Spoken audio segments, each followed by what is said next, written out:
একটা Facebook page ছোট থেকে বড় করে তোলা আর একজন সন্তানকে লালন পালন করা সমান।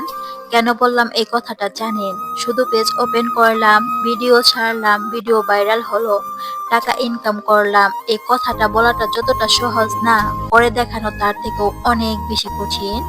আজকে আপনাদের মাঝে শেয়ার করব একটা ছোট পেজকে কিভাবে বড় করে গড়ে তোলা যায়।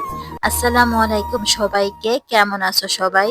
আশা করছি সবাই অনেক অনেক ভালো আছো। আল্লাহর রহমতে আমিও অনেক ভালো আছি। যারা ফেসবুক টিপস নিয়ে আমার ভিডিওগুলো পছন্দ করো, তারা অবশ্যই আমার পেজটির ফলো বাটনটিতে আগে থেকেই ফলো দিয়ে রাখবেন। বর্তমান যুগটা হচ্ছে ডিজিটাল যুগ। যখন যা মন চায় তাই আমরা করি।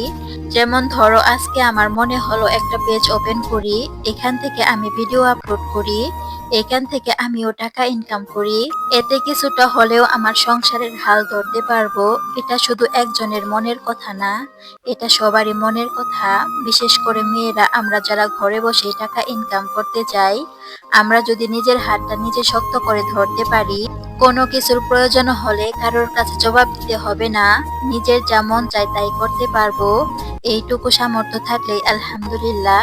ব্যাস, এরপর একটা ফেসবুক পেজ খুলে ফেলি। এরপর ১-১.৫ মাস ধরে ধুমধাম করে ভিডিও আপলোড করি, তাও আবার মিউজিক দিয়ে। মানে ফেসবুকের কোনো রুলস মান্য না করে ভিডিও আপলোড করা শুরু করে দেই। তারপর থেকে আমাদের এনার্জিটা একটু হলেও কমে যায়। আজকে একটা ভিডিও আপলোড দেই, কালকে আবার দেই না, পরশু একটা ভিডিও আপলোড দেই, তারপরের দিন দেই না। ফেসবুকের কিন্তু কোনো রুলসই আমরা মানি না। এমন করতে করতে ২ থেকে ৩ বছর যখন হয়ে যায়, তখনই আমরা হাঁপিয়ে যাই, আমার দ্বারা কিছুই হবে না। এইবার বলি শুনেন, একটা পেজকে ওপেন করার আগে কয়েকটা জিনিস মাথায় রেখে ওপেন করবেন। প্রথম অবস্থায় আপনাকে একটা জিনিস মাথায় রাখতে হবে, ধৈর্য আর আত্মবিশ্বাস। আপনার ধৈর্য আছে এখান থেকে টাকা ইনকাম করার, আপনার আত্মবিশ্বাস কি ধরে রাখতে পারবেন? বারবার হেরে গেলেও উঠে দাঁড়াতে হবে। বারবার হেরে যাবেন, বারবার উঠে দাঁড়াবেন। পড়ে গেলে যে হেরে গেলাম, ব্যাপারটা কিন্তু এমন না।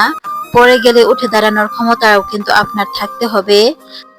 আপনার মধ্যে কোন ধরনের অভিজ্ঞতা বেশি আছে, যে ধরনের ভিডিও দিয়ে আপনি দর্শককে দেখাতে চান। আজকে এক ক্যাটাগরির ভিডিও দিলেন, কালকে আবার আরেক ক্যাটাগরির ভিডিও দিলেন। ফেসবুক কিন্তু নিজেই কনফিউজ হয়ে যাবে আপনি কোন ধরনের ভিডিও দিয়ে ভাইরাল হতে চান।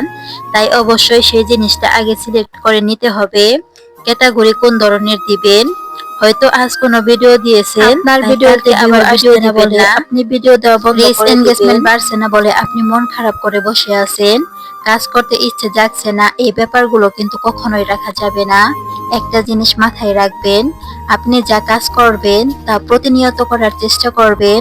এতে রিচ ফলোয়ার বাড়ুক বা না বাড়ুক, একদিন কোনো না কোনো সময় যখন আপনার রিচ অনুযায়ী প্রতিনিয়ত কাজ করতে থাকবেন। আর আমার আজকের ভিডিওটি আর বড় করতে চাচ্ছি না, সবাই অনেক অনেক ভালো থাকবেন। আল্লাহ হাফেজ।